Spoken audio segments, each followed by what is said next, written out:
One of the focuses at Bellyacres in recent years has been sustainability. Everyone's looking how to use our resources more efficiently. Well, here at Bellyacres, we've been living really close to the land for a long time. We've become more focused on sustainability, but everything we do here is location specific. We in Hawaii here, especially at Bellyacres, have our feet on the earth every day. And most days we have our hands in the dirt. And most days we're giving thanks for rain or sunshine, because that's what helps our land grow here, and our fruit trees, and keeps us supplied with water, supplied with energy. So we have this very close affinity with nature. We've always been a solar powered community. We've always had water catchment. We've always had organic farming, and you know, we've always lived cooperatively. We are lucky enough, you know, to have animal husbandry. We've got decision-making processes. We've got a farmer's market. We're doing a lot of things here at Bellyacres. Education's always been the core of what we're involved in here, right from the young keikis here, right through to education of our politicians, you know, today. Educating people into a way of living that's more cooperative, more based upon egalitarian principles, and based upon a love for the aina, they call it here in Hawaii, the land, the environment, the earth. Mother Earth is probably how most people think of it.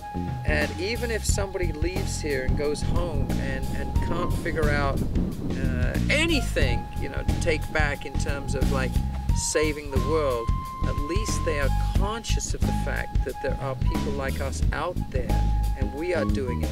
And maybe the best they can do is speak up and say, sustainability, I've seen it, it can happen, I believe in it, it can work, let's do it. Oh, I never knew Bellyacres had so many moving parts. Oh yeah, well, you know, as an eco-village, we got a lot of things to keep together here. And that's why we got volunteers coming here to make a contribution and help us out. And I understand you know about bikes. Yeah, I know a little bit. Because we got a lot of bikes that could do with some TLC, and this is our workshop. Cool. Well, let me change my clothes and I'll get to work then. Right on. It takes a lot of work to make an eco-village run smoothly, and everyone is expected to contribute, and we're no exception. So while we're here, our contribution is going to be to work on bikes.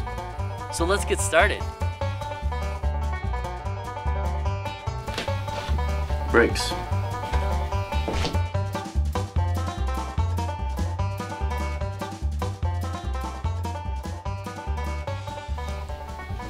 Wheel. This is something that I'm doing because I want to eat, but also because it has a benefit to the community. Transportation out here in this part of the island, being that we're in a very isolated part of the island, transportation is a big deal, and a lot of people's only form of transportation is a bicycle. So by fixing up these bicycles, I'm actually helping out the community that I'm living in for this month, and you know, providing a service.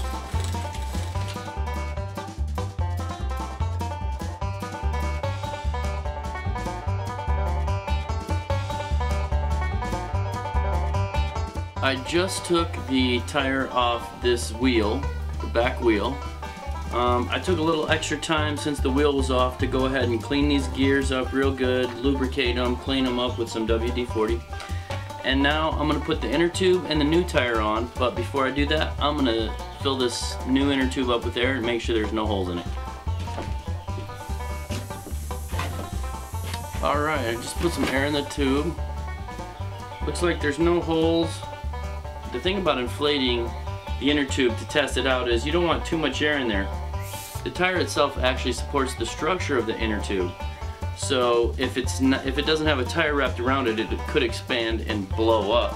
So bubbling is a technique so you can check to see if you have any leaks in your tire. Basically, you just take some highly concentrated soapy water, lots of soap, and some water, and you go around the rim of the tire.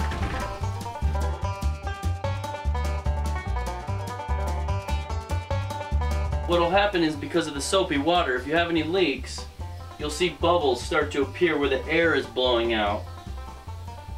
And fortunately for us, at least on this side of the tire, I'm not seeing any leaks. And that's bubbling. So I got the wheel back on, inner tube inflated, brand new tire, brand new inner tube, chain is back together. The gear wire has been replaced for this front sprocket system. Everything's going in according to plan, making sure that my bike works. The brakes have been adjusted up in the front so that we're getting good braking action in the front. And now what we're gonna do, we're gonna put the brakes on here, flip this bike over, get a basket on the back, and we will be done. So I finished putting this bike together, and as you can see, it's got the basket on it, the brakes, the new tires, everything's lubed up, ready to go. And this is how we get around here in Hawaii. I finished working on the bikes and cleaned up at the shop. I have a few hours before dinner, and I decided to go explore some of Hawaii's beautiful beaches.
So I decided to visit Makawena Beach, and after a 2-mile drive over lava, you'd have to take another 1.5-mile walk over rough, jagged lava, which can barely be called a trail. But at the end of that lava is a sandy dune that reaches out over and opens up to the most pristine beach I've ever seen. Other than the turtles, I had this beach all to myself. It reminds me of something that I learned when I was in the Marine Corps. Sometimes the toughest thing you'll ever do turns out to be the best thing you ever did.